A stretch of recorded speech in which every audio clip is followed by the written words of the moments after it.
Hello friend, trip गुरु में खुश आमदीद। मैं हूं आपका दोस्त राशिद कजलबाश।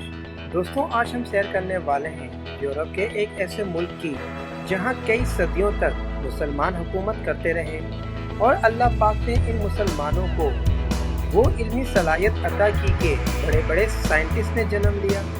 दोस्तों, क्या आप तारीख के उन जुमलों को जानते हैं जो गरनादा के आखिरी बादशाह अबू अब्दुल्ला की वालदा ने अपने बेटे को गुस्से में कहे और वो तारीख का हिस्सा बन गए। क्रिस्टोफर कोलंबस को मरने के बाद 4 दफा दफनाया गया और 5वीं बार इसकी बाकियात का DNA करके इसको हवा में मुहल्लिक कर दिया गया। दोस्तों, क्रिस्टोफर कोलंबस का ताल्लुक भी इसी मुल्क से था।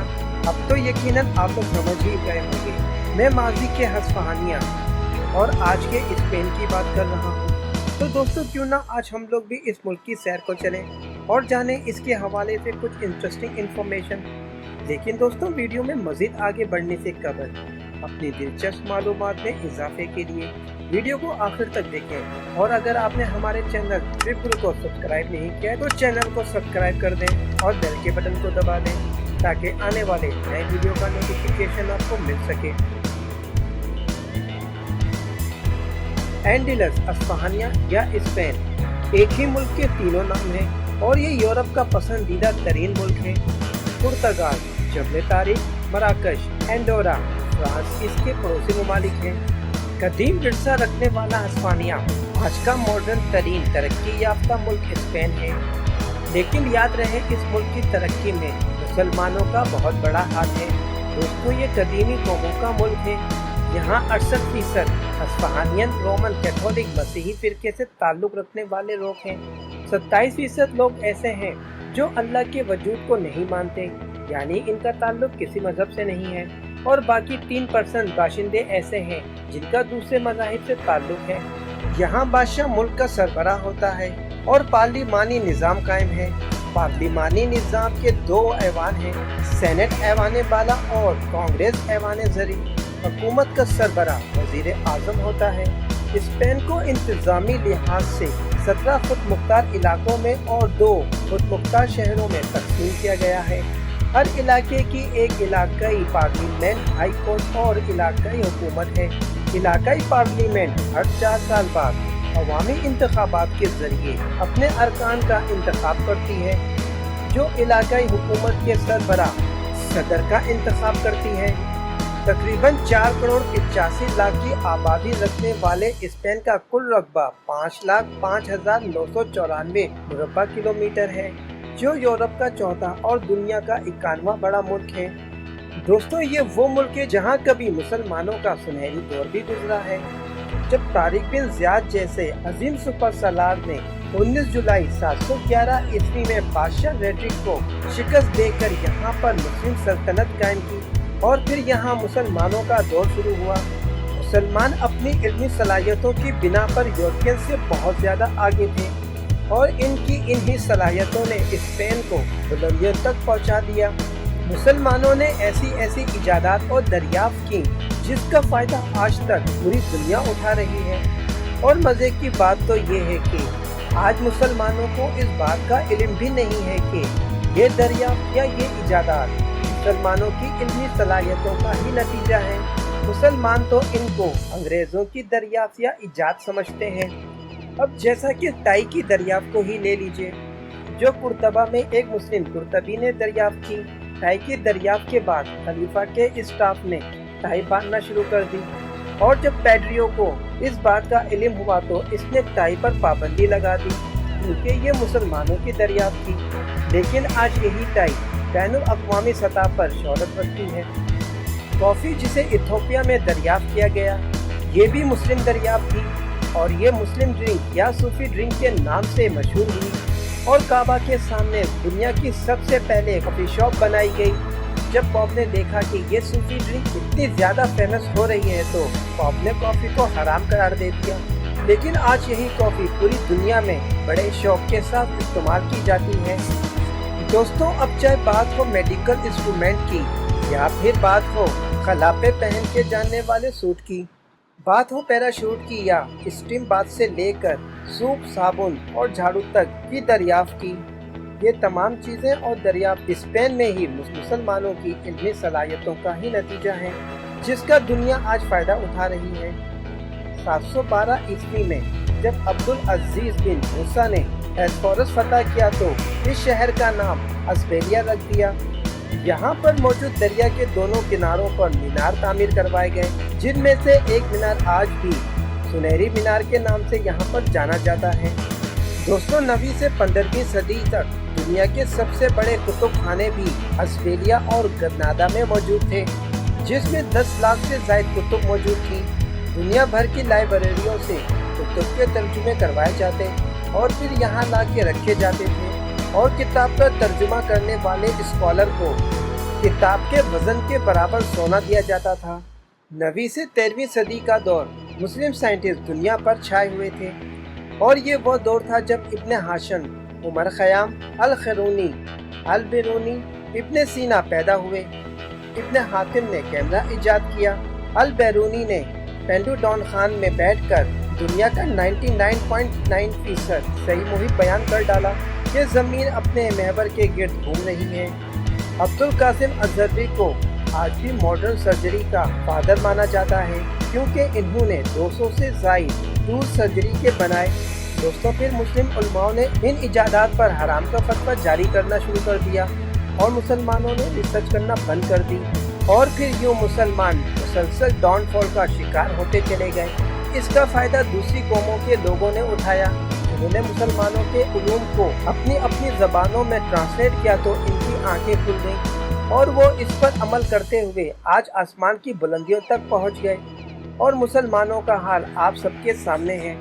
دوستوں، اسپین مسلمانوں کی وہ ریاست تھی جہاں کے بڑے بڑے شہروں میں کبھی اذانوں کی آوازیں گونجا کرتی تھیں، اللہ وحدہ لا شریک لہ کے نعرے بلند ہوا کرتے تھے، لیکن آج یہاں پر تقریباً 3 لاکھ ڈانس کلب اور شراب خانے موجود ہیں۔ عیاشی بے حیائی ڈانس کلب، شراب خانوں پر تو مکمل آزادی یہاں پر حاصل ہے۔ ہاں، لیکن اگر شاہی خاندان کے بارے میں اگر بات بھی کر لی جائے تو سزا کے ساتھ ساتھ جرمانہ بھی ادا کرنا پڑ جاتا ہے۔ صدیوں کی ہسٹری اور قدیم قوموں کا یہ ملک آج قدیم اور جدید خوبصورتی کا شاہکار بنا ہوا ہے، اور لاکھوں ٹورسٹ کو اپنی طرف اٹریکٹ کرتا ہے۔ دوستوں، یہ قدیمی ورثہ آج تک یہاں پر کیسے محفوظ ہے؟ اس کی وجہ اسپین نے ورلڈ وار 1 اور 2 میں کسی بھی ملک کا ساتھ دے کر ورلڈ وار 1 اور 2 میں حصہ نہیں لیا، اور یہی وجہ ہے کہ اس کا قدیمی ورثہ یہاں آج تک محفوظ ہے۔ یہ ہسٹوریکل کنٹری آخر کیوں، کب اور کیسے مسلمانوں کے ہاتھوں سے نکل گیا، یہ جاننے کے لیے ہمیں تاریخ میں جھانکنا پڑے گا۔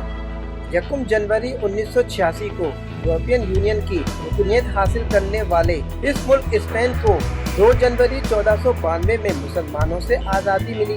اسپین اور پرتگال آج جس جگہ پر موجود ہیں، یہ خطہ کبھی 5 ریاستوں پر مشتمل تھا۔ ان 5 ریاستوں میں ایراگون، کیسٹل، پرتگال، نوار اور گرناطہ شامل تھے۔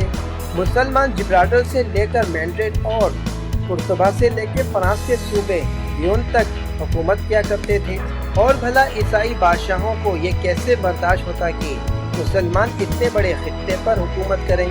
اور پھر مسیحی بادشاہ اکٹھا ہوئے اور انہوں نے مسلمانوں کے خلاف سازشیں کرنا شروع کر دیں، اور پھر انہوں نے ایک سازشی پلان تیار کیا جس کے تحت انہوں نے ایراگون کے شہزادے فرڈینینڈ کی شادی کیسٹل کی شہزادی اشبیلیہ سے کروا دی۔ دوستو، یہ وہ وقت تھا جب مسلمان افراتفری اور توافل ملکی کا شکار تھے، اور مسیحی بادشاہوں نے اس کا بھرپور فائدہ اٹھاتے ہوئے مسلمانوں کے علاقوں پر قبضہ کرنا شروع کر دیا، اور یہ قبضہ کرتے کرتے گرناطہ تک پہنچ گئے جو ان کی آخری منزل تھی۔ 1475 میں جب فرڈینینڈ بادشاہ اور اشبیلیہ ملکہ بنے تو دونوں ممالک کی فوجیں اکٹھا ہو کر ایک بڑی طاقت بن کر سامنے ابھری، اور پھر انہوں نے 1482 میں گرناطہ پر حملہ کر دیا۔ جنگیں شروع ہوئیں جو 10 سال تک جاری رہیں۔ بالآخر مسلمان کمزور پڑتے گئے، اور آخرکار مسلم سلطنت گرناطہ اور اس کے طلسماتی محل الحمرا تک محدود ہو کر رہ گئی۔ 1491 میں جنگ بندی کے لیے مذاکرات کا سلسلہ شروع ہوا۔ مسلمانوں کے آخری نالائق डरपोक इक़्तिदार की हवस के भूखे बादशाह ने अपने बहादुर चचा के साथ गद्दारी की और फर्डिनेंड को पैगाम भिजवा दिया कि यह अब अपने चचा की किसी भी तरह से हिमायत नहीं करेगा। और फिर अबू अब्दुल्ला मोहम्मद ने 2 शर्तों पर अल हमरा, जो मुसलमानों की अजीम तख्लीक है, फर्डिनेंड और अज़ाबिलिया के हवाले करने की हामी भर दी। वो 2 शर्तें क्या थीं? पहली शर्त ये थी कि मुझे मेरे मालो असबाब और अहले खाना को बाहिफाजत गरनाता से निकलने दिया जाए, और दूसरी शर्त ये थी कि मुसलमानों की हिफाजत की जमानत दी जाए। ये दोनों शर्तें फर्डिनेंड और अज़ाबिलिया ने मान ली। रात को शहरी इशा की नमाज पढ़ के सोए और सुबह फजर की अजान का इंतजार ही करते रह गए कि कब अजान हो तो कब सुबह। अजान तो ना हुई, दिन निकल आया। शहरी घबराए हुए घरों से बाहर आए तो मालूम चला कि मुसलमानों की रही सही सल्तनत भी रात की तारीखी में दम तोड़ गई। मस्जिदें जहां कभी अजानों की आवाज़ें गूंजा करती थीं, वहां अब पादरी घंटियां बजा रहे हैं। और यूं मुसलमानों की 782 साला सल्तनत का सूरज डूब गया, ईसाईयत का सितारा चमका। और फिर जो मुसलमानों के साथ हुआ मत पूछो। ईसाई हुकूमत कायम हुई तो मुसलमानों की जान पर बन आई, और फिर मुसलमानों को जबरन मसीहत कबूल करने के लिए मजबूर किया गया। सिर्फ वही लोग बाकी बचे जिन्होंने मसीहत को कबूल किया और सुअर का गोश्त खा के ईसाई होने का सबूत दिया, या वो लोग बाकी बचे जो जान बचा के भाग निकलने में कामयाब हुए। बाकी सबको ईसाई फौजियों ने गाजर मूली की तरह काट डाला, और फिर तारीख का हसफानिया आज का स्पेन बन गया। स्पेन का दारुल हुकूमत मैड्रिड है और स्पेन की कौमी ज़बान स्पेनिश है। इसके अलावा इंग्लिश और दीगर ज़बानों का भी यहाँ पर इस्तेमाल किया जाता है।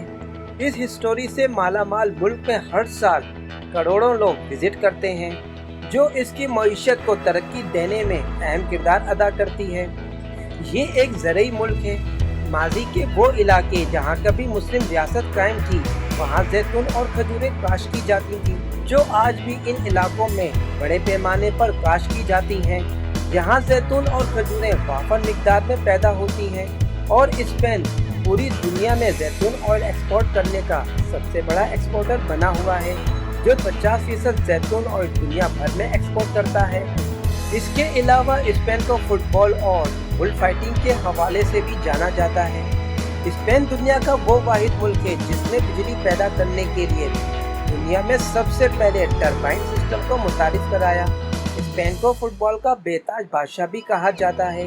रियल मैड्रिड और बार्सिलोना की टीमें दुनिया भर में मशहूर हैं। यहाँ के मशहूर मुकामात में सरगाडा Familia, Alhambra, Mosque Cathedral of Cordoba, Del Prado, Plaza de España, Casa Batllo, साइम पार्क, रॉयल अल्कज़र मशहूर मुकामात हैं। बुल रनिंग फेस्टिवल स्पेन का एक बहुत मशहूर त्यौहार है। इसमें शिरकत करने के लिए शायकीन दुनिया भर से आते हैं। ये फेस्टिवल 6 से 14 जुलाई तक अस्पानिया के शहर पाम्पलूना में हर साल मनाया जाता है। इस फेस्टिवल की पहचान बुलों की दौड़ है। इस फेस्टिवल में बुल्स को रोड पर छोड़ दिया जाता है और लोग इसके आगे आगे भागते हैं, और इस खेल में कई अफराद अपनी जान से भी हाथ धो बैठते हैं। ये एक तरक्की याफ्ता मुल्क है। इसका टेडी पिक टेनीराइफ जजायर किनारे पर वाक़ एक आतिशफिशा है। इसकी हाइट 3718 मीटर है। ये स्पेन का सबसे ऊंचा मुकाम है। ये बहराए ओकियानूस के जजीरों में सबसे ऊंचा और दुनिया में सबसे ऊंचा आतिशफिशा है। अस्पानिया के मशहूर शहरों में मैड्रिड, बार्सिलोना, बिलबाओ, कार्दोबा और वेलेंसिया हैं। गरनाता में 1482 से जारी जंग आखिरकार इख्तिताम पजीर हुई। मुसलमानों का आखिरी नाअहल बादशाह अबू अब्दुल्ला अपने खानदान वालों, गुलामों और बालो असबाब लेके अल हमरा के गेट पर अल हमरा की चाबियां देने के लिए पहुंच जाता है, जहां पर फर्डिनेंड और अज़ाबिलिया भी मौजूद थे। अबू अब्दुल्ला ने जैसे ही फर्डिनेंड को चाबियां देने के लिए हाथ आगे बढ़ाया तो इसका हाथ कपकपाया और चाबियां नीचे गिर पड़ी। अबू अब्दुल्ला झुक के चाबियां उठाने लगा तो फर्डिनेंड ने इसके कांधे पकड़ के झुकने से ये कहते हुए रोका कि नहीं बादशाह नहीं, अल हमरा वो दौलत है जिसके लिए हम आपके कदमों में झुक सकते हैं। फिर अबू अब्दुल्ला ने अलहम्रा की चाबियां फर्डिनेंड के हवाले की और अपने खानदान वालों मालो अजबाब गुलामों के साथ गरनाता से बाहर निकल गया। गरनाता के बाहर एक छोटी सी पहाड़ी पर सुस्ताने के लिए रुका। पीछे मुड़ के आखिरी बार गरनाता को देखा तो इसकी आंखों में आंसू आ गए। पास ही खड़ी इसकी वालदा मलका आयशा ने गुस्से से अबू अब्दुल्ला की तरफ देखा और कहा कि बेटा, जिस सल्तनत की तुम मर्दों की तरह हिफाजत ना कर सके, अब औरतों की तरह उसके लिए आंसू भी ना बहाओ। मलका आयशा के वो अल्फाज आज तारीख का हिस्सा बन चुके हैं। दोस्तों, स्पेन का कॉलिंग कोड +34 और डोमेन.ef है और इसकी करेंसी यूरो है। स्पेन का GDP 1.6 ट्रिलियन डॉलर है, जिसका शुमार दुनिया में 12वें नंबर पर किया जाता है। यहाँ की फीकस आमदनी $32,560 है, जो दुनिया में 30वें नंबर पर आती है। स्पेन पाकिस्तान से 3 घंटे पीछे है। स्पेन में मौजूद सग्रादा फैमिलिया नामी चर्च बहुत मशहूर है, जिसकी तामीर 1852 में शुरू की गई और अभी तक इस चर्च का कुछ न कुछ तामीराती काम बाकी है। इस चर्च की खूबसूरती और आर्किटेक्ट की महारत को देखने के लिए हर साल दुनिया भर से लोग यहाँ पर आते हैं। स्पेन की कौमी डिश पिला है, जो चावलों, ज़ाफ़रान और मुख्तलिफ किस्म के सी फूड से तैयार की जाती है। स्पेन का कौमी परिंदा बाज और जानवर बुल है। यहाँ की औसत उम्र 83 साल है। स्पेन में ट्रांसपोर्ट का बेहतरीन निज़ाम मौजूद है। यहाँ 59 एयरपोर्ट हैं, जो मुल्की और गैर मुल्की परवाज़ों के लिए इस्तेमाल किए जाते हैं। स्पेन में कुत्तों की तादाद इंसानी आबादी के निफ्स है और यहाँ कुत्ते की गलती पर कुत्ते के मालिक को 100 यूरो से लेके 400 यूरो तक का जुर्माना भी अदा करना पड़ता है। दोस्तों, ये थी मेरी आज की वीडियो। उम्मीद करता हूँ आप लोगों को मेरी आज की ये वीडियो भी पसंद आई होगी। आइंदा भी मज़ीद ऐसी वीडियोस देखने के लिए हमारे चैनल को सब्सक्राइब करना ना भूलें। अल्लाह हाफिज़।